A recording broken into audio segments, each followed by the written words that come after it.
Pressure point. All right, another round done. Round 11 completes. Another crazy round of footy. It's started on Saturday, ended on Wednesday, so it's been another long round, but we love it. There's been footy on every night, which is great. But the big things that come out of round 11 would be Port Adelaide now into flag favouritism after their huge win over Richmond. I know you've got plenty to say about that. Yeah, there's plenty to say about that. I'll touch on that in the review of the game. But yeah, they've definitely, shown why they're top of the ladder and definitely probably the favourite at the moment, I'd say. Yeah, they look very impressive. I think people wanted more out of Port Adelaide. Like they were beating teams that they were meant to beat, but to beat a team like Richmond really puts them into flag favouritism, and they're my pick now for the flag. So it's good to see, and thoroughly deserved, especially with Ken Hinkley, the amount of pressure that he's been under the last few years. It's good to see them playing consistent footy and up the top of the ladder. But for me, the biggest talking point for the round is the umpiring, the inconsistency of it. It's for the season, really. Yeah, for the season, but it got highlighted a fair bit over the last round. What are your thoughts on that? Honestly, the inconsistency of the umpiring, and this isn't even just for Richmond games. Like, I'm talking neutral games that I watch. I've got no investment in them whatsoever. It's making the game harder to watch. The petty free kicks that they're paying, I haven't seen a genuine, forward lead at the ball and take a big mark as much as ever, because every time it goes down forward, there's always a free kick for someone. Someone's finger got caught in his jumper. He was holding the man, or it's something soft, and it's just ruining. Yeah, for me, it's starting to ruin the game and making it hard to watch. I don't know how you feel about it, but I'm tipping about the same. Yeah, absolutely. I'm not big on umpire bashing. Like, I've never been. Like, I hate it when people complain about umpires and saying that they cost them the game. But now it's enough. Like, last couple of weeks, especially last week in the, obviously everyone knows I'm a Carlton supporter. So in the Carlton game last week against West Coast, there was just decisions that were just ridiculous, and they ultimately cost Carlton the game. In particular, I know this decision in particular didn't, but the one against Sam Petrescu-Seton where he got wrapped up half a second after he picked up the footy, had no prior opportunity, holding the ball, and then a 50-metre was paid straight after it, and West Coast kicked the goal from it. So it's just things like that that are just ridiculous, and it is killing the game. One thing I did notice, though, from the Gold Coast Essendon game was they actually put the whistle away for a good minute or two, and the game was great. It was free-flowing. It was really contested. It was good to watch. So they just need to have a look at that and see, like, the game actually looks a lot better when you just put the whistle away and pay a free kick when it is genuinely there, not just because you feel like you have to pay it because Alistair Clarkson has said pay more holding the balls, Yeah, I haven't paid one for 20 minutes. I better pay a free kick. Yeah, and same as the Gold Coast Essendon game last night. Same as the Richmond Port Adelaide game. I mean, it's been called one of the games of the season, but for the first three quarters, the umpires for the most part had their whistles away. They paid a few free kicks that were a bit how you going for both sides. For the first three quarters, it was good, and it was a great game to watch. At the end of the day, so. Definitely, the whistle being put away helps the game. For sure, yeah. I feel like gosh, I haven't paid a holding the ball for a while, or I didn't pay it then, so I should pay it now just to even it up. It's becoming ridiculous now, and I think they need to have a real hard look at it. And I think someone needs to come out from the umpiring department and just explain these dodgy calls that have been going on, just to have some clarification, because I think all fans really want that at the moment. But, oh well, that's enough umpire bashing for now. But another big talking point from the weekend was from the end of last round was the death threats directed towards Callan Ward from Essendon supporters, which is absolutely not on. No, that's disgusting. Look, we spoke about the Callan Ward thing already. He's a tough player. He probably did throw his head back a little bit, but end of the day, the free kick was area of the way. I mean, even if it wasn't, it wouldn't justify death threats. But yeah, I'm not. Am I surprised? No, but it definitely shouldn't be happening. Not surprised from the supporter group that it's come from, but it is disgusting. So, but we'll move on from that before we get too passionate about Essendon.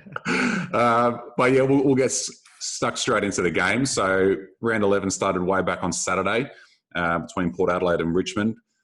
It was dubbed the best game of the season, and I thought it was. I don't know how you felt about it, considering the Tigers lost, but it was a very good game to watch. Yeah, well, it's been dwelling in my head about whether I actually thought it was the best game of the season or not.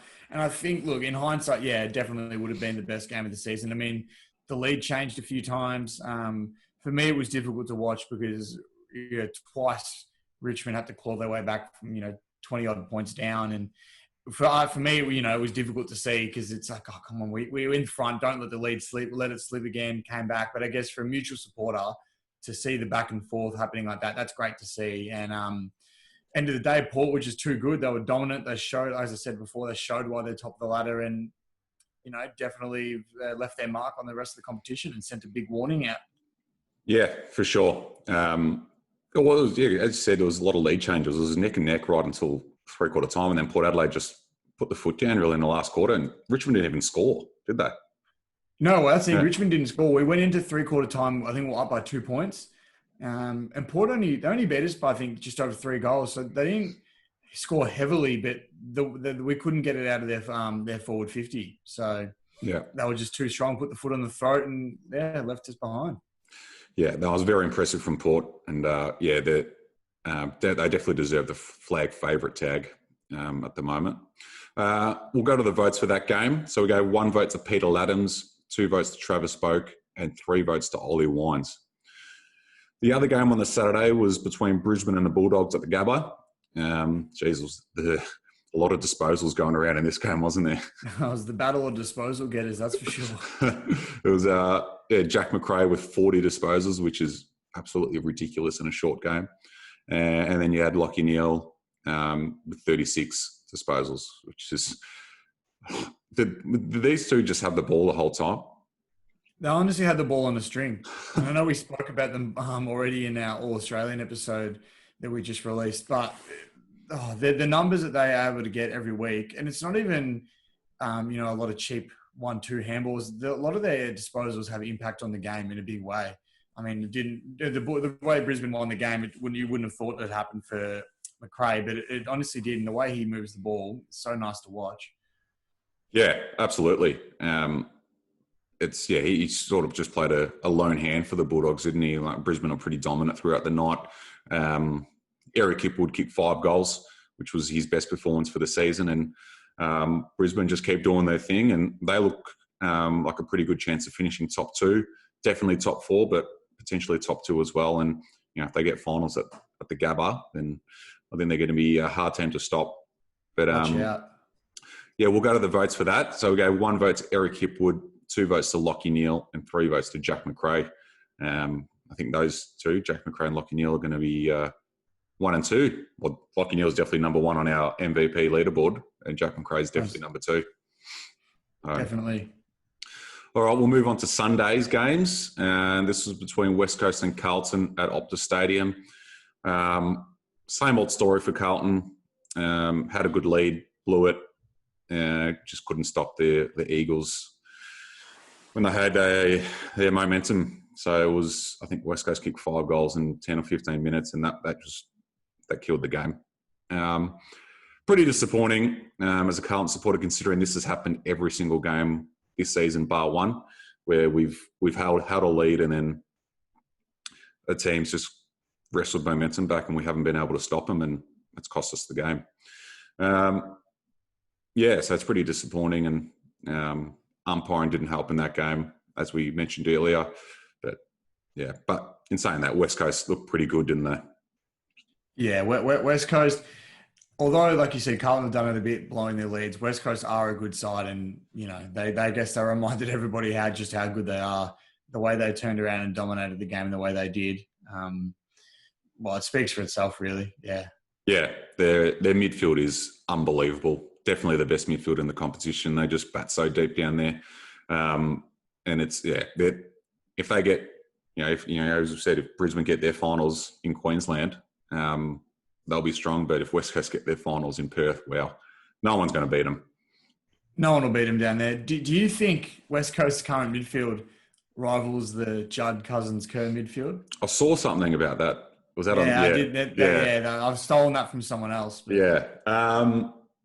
Wow. It's hard to compare considering how good Judd Cousins Kerr was. But I think if that group can win another flag, absolutely. Especially with Tim Kelly there now, I think absolutely that can. Judd Cousins Kerr won one flag. I think if this group can win another one. Yeah, I think I absolutely. 2 Brownlows. Yeah, but mate, I don't know. It's a really good question, really hard one. I think the West Coast midfield now is a bit, they don't have the popularity of what Judd Cousins Kerr had, but mate, the talent is incredible. So I think that's a really good question and really good argument to have. Definitely. But we'll go to the votes for that game. So we gave 1 vote to Nick Nat, 2 votes to Zach Fisher, played his first game since round 1 and kicked 4 goals. It was very impressive. And then 3 votes to Dom Sheed. The other game on the Sunday was between Melbourne and North Melbourne at Adelaide Oval. It was a close game, this one, up until half-time, and then Melbourne put the foot down and really stormed home, and they kicked 6 goals to none in the last quarter. Yeah, well, like I said, like you just said, halftime, it was a pretty close, low-scoring game. I think it was about 4 goals apiece or something like that. It's not really too flashy or exciting of a game. And then Melbourne just sort of definitely separated themselves from those bottom few teams in the ladder and showed that they're not as bad as we might have pinned them to be early on in the year. Yeah, I don't know. I'm still not entirely convinced with Melbourne. The last 2 weeks they've beaten Adelaide and North Melbourne, the 2 bottom teams. So I'm not going to take too much away from that.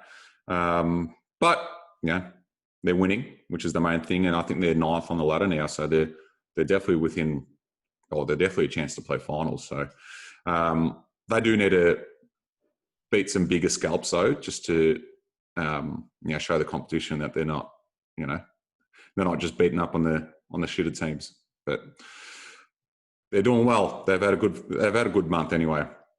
We'll go to the votes. So go 1 vote to Luke McDonald, 2 votes to Christian Petrarca, and 3 votes to Clayton Oliver, who's starting to find some really good form now.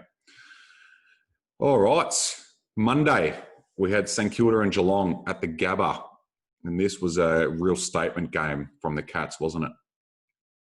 Big time. They had to beat St Kilda, a team where they're on the ladder at the moment. The way they've been playing, the way that they did was huge. And I know we spoke about Port Adelaide being flag favourites now, but does Geelong have to be considered in the conversation of the way they beat St Kilda? Absolutely. 60-point win over a good side like Saints, yeah. Definitely. They have to be. If they can put in performances like that against the Saints team that has been playing really good attacking footy, and just to slow them down like that was incredible. Their big names are firing. Tom Hawkins kicked 5. Mitch Duncan dominated again. Dangerfield was on fire. They've got enough talent there to win a flag, and they're sort of playing like a team that really wants to get there. Like Dangerfield's won everything he can. He just wants that flag. So I think they're going to be right up there in the season at the end of the season, and I think if they can keep putting in results like this, they'll be right up there. Yeah, you also can't forget Geelong. I think are playing a stretch of 5 games in 19 days. I'm pretty sure their fixture worked out to be. So they had one of the worst fixtures in the football festival, the footy festival. But they're not. It doesn't show. It doesn't show that they're having those short turnarounds the way they're playing. So the Saints didn't really score impact after half time on the scoreboard. So to keep the Saints scoreless like that, yeah, unbelievable. Yeah, for sure. And they've managed a lot of players too, Geelong. So it just shows that they've got a lot of depth in their team. And I think they're a real dark horse for the flag this year. And even before that game, they were even putting in some good performances too. So I think they're going to be right up there. Votes for that game. So we go 1 vote to Mitch Duncan, 2 votes to Sam Menegola, and 3 votes to Tom Hawkins. The later game on the Monday night was between Freo and Hawthorn at Optus Stadium. And Freo looked very impressive, but Hawthorn looked equally as bad, didn't they?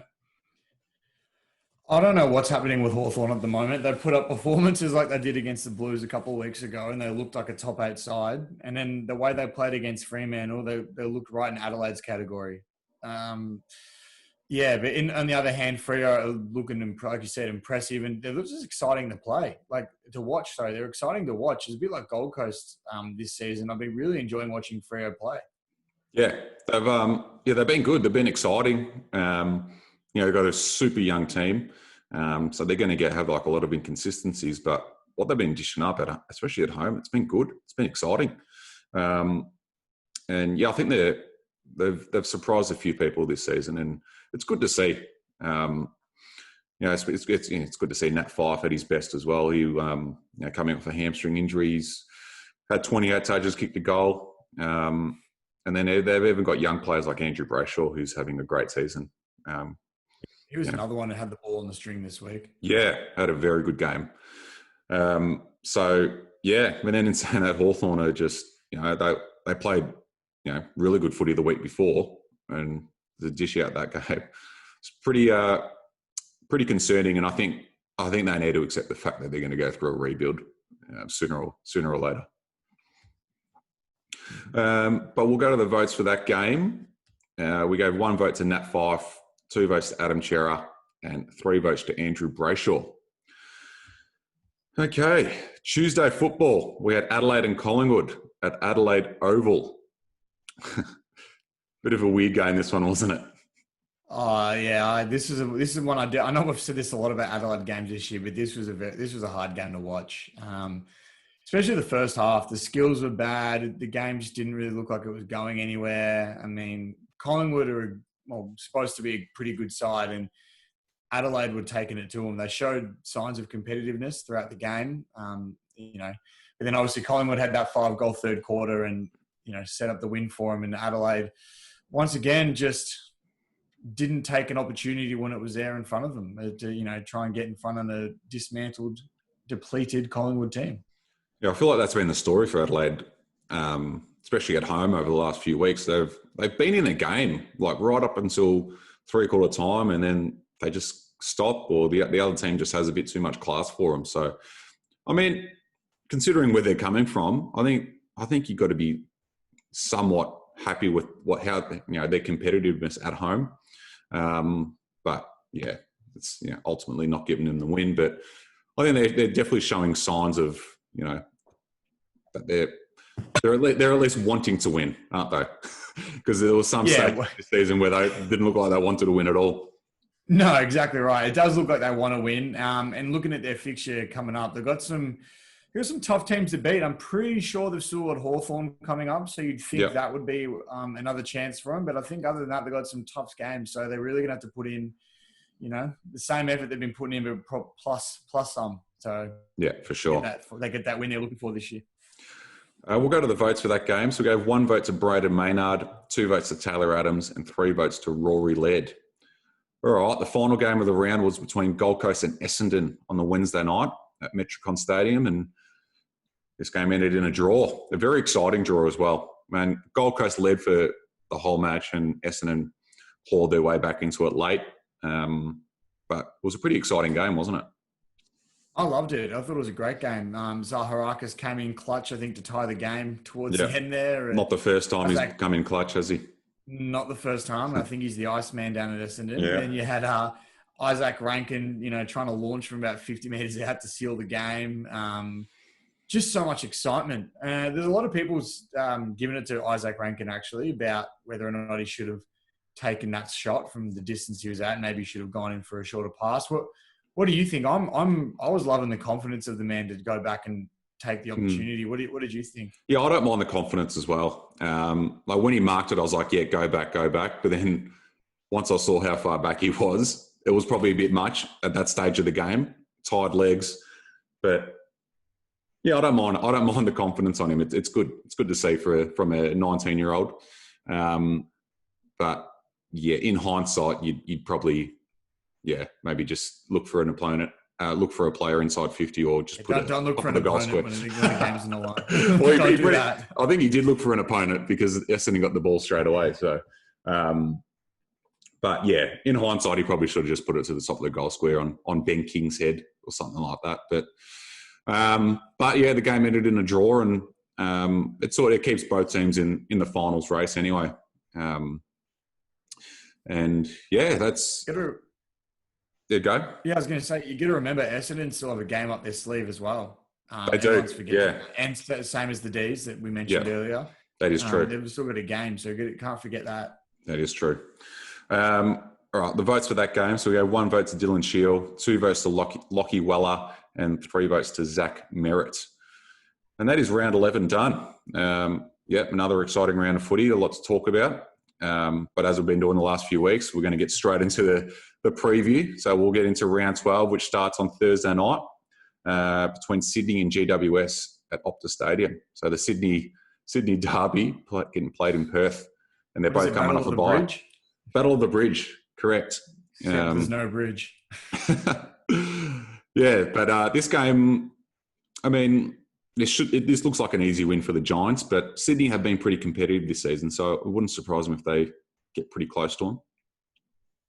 Yeah, the Swans have been in a lot of games. They haven't won much, obviously, but they've been in a lot of games. And the Giants, they have been known to slack off a little bit at times. I know they're obviously a good side, but yeah, who knows? The Swans playing some of their youngsters and might find a bit of confidence, and you never know which way. And the way the season's going as well, you never know what could happen. Yeah, absolutely. Anything could happen. But the Giants do need a win if they want to play finish in the top 4. They're sort of in that mix, that bottom half of the 8. But, if they want to, who knows how long their premiership window is going to be open for. So they need to get into the top 4 and try to win this season's flag, and they need to beat teams like Sydney. And I think they will. I think they'll win pretty comfortably. Thoughts? Yeah, I don't see the Giants losing this one either. Yeah. All right, we'll move on to Friday night. Game of the round, this one for mine. Geelong and Port Adelaide at Metricon. Huge. Massive game. They're both coming off really important wins. And do you think whoever wins this becomes not the Port would be the new favourite, but do you think if Geelong wins this, they'll become the new favourite? I think so. I think you were saying before, does this put Geelong within that bracket of, teams that can win the flag? I think if they can knock off Port Adelaide, then I think that could be equal favourites with Port, if not outright favourites. This is a massive game for both teams. Port Adelaide, coming off a massive game against Richmond to show their credentials, and this is just equal to that game, isn't it? Yeah, exactly right. I'm most interested, I should say, in seeing how Port face a good team like Geelong away from Adelaide Oval. Yeah. Yeah. So obviously, not that that's the only reason they won, because the way they played last week was fantastic. But coming up against another good side at a neutral ground, that's the real test, because no team's got the advantage. It's just genuine, whoever's best on the day. You know what I mean? So I'm excited for that. Yeah. I'm going to tip Port just. It's actually a really hard game to tip. Yeah, I'm tipping Geelong. Ooh. I'm tipping Geelong. I'm going the other way. I'm tipping the Cats. I don't know. I think they've got some confidence at the moment. Yeah. I can't wait for that one. All right, Saturday, we've got North Melbourne and Brisbane at Metricon Stadium. Should be an easy win for the Lions, you'd think. Yeah, you'd think a bit of a percentage booster for Brisbane, and Lockie Neal will have another chance to secure his Brownlow. Yeah, I think there's another chance for him to get 3 votes. And yeah, there's not much else to say really than a nice, easy Brisbane win. So we can quickly move on from that. sorry, North supporters. So there's 3 games on the Saturday. So we've got Melbourne and Collingwood just after that one. This will be an really interesting game.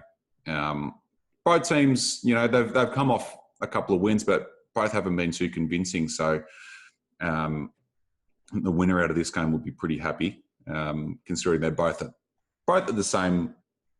I think they're both on the same win-loss percentage as well. So huge game, and it's a game that Collingwood definitely need to win more than Melbourne, I reckon. Yeah, Collingwood have to win this game. Like you said, they've won the last couple of weeks, but none of the wins that they've had have been, that impressive, really. So they do need to beat Melbourne, especially if they want to stay within finals contention.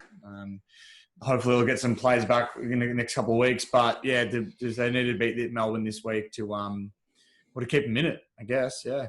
Yeah, absolutely. It just shows the depth of Collingwood. They can still grind out wins with a very depleted team, and once they get their players back, then they'll be right up there, with the flag favourites. So they just need to keep winning these games and grinding through them, because the Adelaide win for them wasn't pretty, but they got the job done. So if they can do that again here, they'll set them up for a finals run. I'm going to tip Collingwood as well. Yeah, I'm tipping the Pies as well. Yeah. The other game on the Saturday is between Freo and Carlton at Optus Stadium, and must-win game for the Blues. They have to win this. They lose this, they go 4-7, and that's just looks like another disappointing season for them. So they need to win this to get back into the finals race. But in saying that, Freo have looked pretty good at home, and it's going to be a very hard game for the Blues. Yeah, definitely. The Blues win-loss record this year probably doesn't reflect how they've played, because I thought they've played pretty well. Like you said, they've just had lapses in quarters and other teams have gotten over the top. And the way that Freo's playing, they're not going to be, they can't afford to do that against the Dockers either, because the Dockers have been good the last few weeks. So as you said, great game. Harry McKay back in. That's huge for Carlton. Yeah, it is. Yeah, he's been, when he's played, he's been really good. He's just been in and out too much. Didn't really have a pre-season. So I don't think we'll see the best of Harry this season. But when he does play, he bobs up, kicks 3 goals. He's very important to the team. But Jack Martin out this week, so that's a huge loss for Carlton. He's arguably been our best player this season, so that's a huge loss. But I don't know. It is a tough game to pick. I think if Carlton can just learn how to deal with teams when they get a run on, I think Carlton can win those games, but you just never know. But I do think we're going to win. I think it'll be a real tight game. I think it'll be the same as you. I think it'll be a tight game, but I'm going to go the Dockers just. I think the way they're playing at home lately has been pretty good, and I think they'll continue that. Yeah, no, fair enough. All right, let's move on to Sunday. We've got the Bulldogs and Adelaide at Metricon Stadium. Running out of things to say about Adelaide games, aren't we? I really don't know what to say. I mean, other than that, all you can really hope for as an Adelaide supporter at the moment is just constant improvement. But they're coming up against a dog side that's been inconsistent this year, but definitely a much better side, and they'll be looking to sort of push back into the 8 and gain some percentage with this game, I think. Yeah, definitely. I think the Bulldogs very comfortably here. And I think that's all we have to say about it, isn't it? Yeah, that's all we have to say about that one. We got St Kilda and Essendon at the Gabba after that game. The Saints are looking to bounce back after their big loss. And, the Bombers' season, I think that draw against the Gold Coast sort of keeps them in it, but their season's still, hanging by a thread a bit. And I can't see them beating the Saints here. No, I can't see them beating St Kilda either. I think they probably needed to beat Gold Coast in that last game. I know it was a draw and it just kept them in there, but I think they really needed to win. And they obviously need to win this one as well, but I don't think St Kilda will come out. They'll only come out with their best foot forward, like the way they got done to the Cats. They're going to be fired up, and I think they're going to take advantage of Essendon big time. Yeah, I think the Saints quite comfortably here. The other game on the Sundays between West Coast and Hawthorn at Optus Stadium. And that's another game that we don't really have much to say other than a big West Coast win. Yeah, another percentage booster. Yeah, another percentage booster. And they're going for 7 in a row as well, West Coast. So just shows how dominant they've been over the last few weeks, or ever since they've come back from Queensland, they've just been unbelievable. So I think this will be another easy win for the Eagles. The last game of the round is on the Monday night between Richmond and the Gold Coast at the Gabba. Both coming off, relatively disappointing games, but the Tigers are welcoming back some big names, aren't they? Yeah, well, we've got Hooley back after an extended leave, and Cochin will be back in this week after resting him against Port. So I think the Tigers really need to come in here and make a statement. I know a couple of weeks ago we beat the Lions and, everyone was all up and about us. And then, the week later we lose to Port and sort of almost like, everyone's forgotten about the Tigers. So I think they need to come out and make a statement against the Gold Coast. But in saying that, like we've been saying all year, the Gold Coast is so exciting and they're not going to make it easy for them because they've just been extremely competitive all year. Yeah, absolutely. I think this would be a really good game. I do think Richmond will win, but Gold Coast would definitely give them a good run. But it makes it really hard for the Gold Coast to play finals if they lose this one. But Richmond, I can't see Richmond not winning. No, I'm tipping the Tigers as well. I think we play well at the Gabba. I like it. Yeah. All right. Well, that is round 12 done. Some exciting games to look forward to there. But we'll get into our favourite segment, Spot On or Way Off. And I'll kick us off here. Peter Laddams is the most improved player in the competition.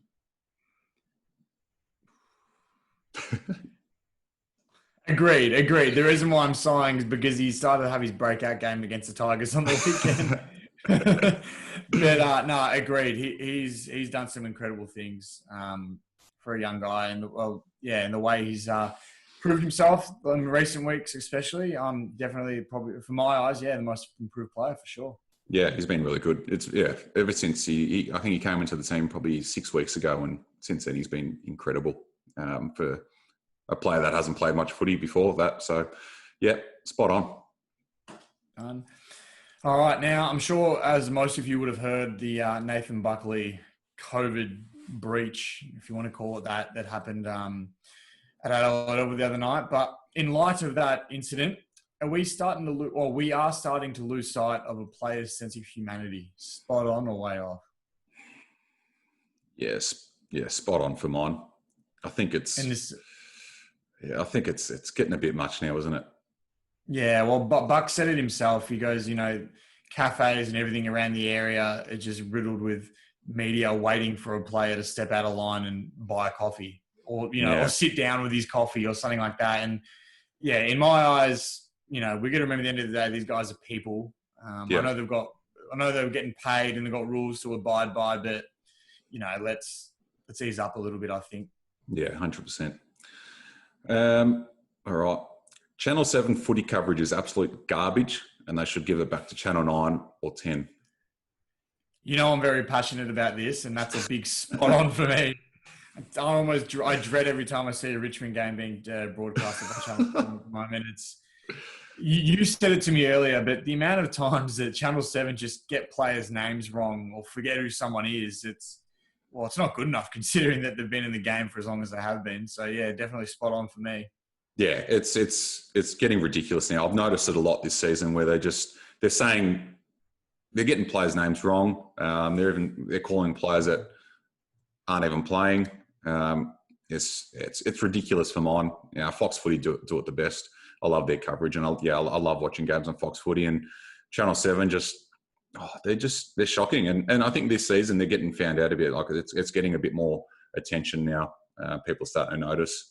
Obviously, with everyone being home, so everyone's watching footy a lot more closely this year. And I think it's time for them to either improve or just move on.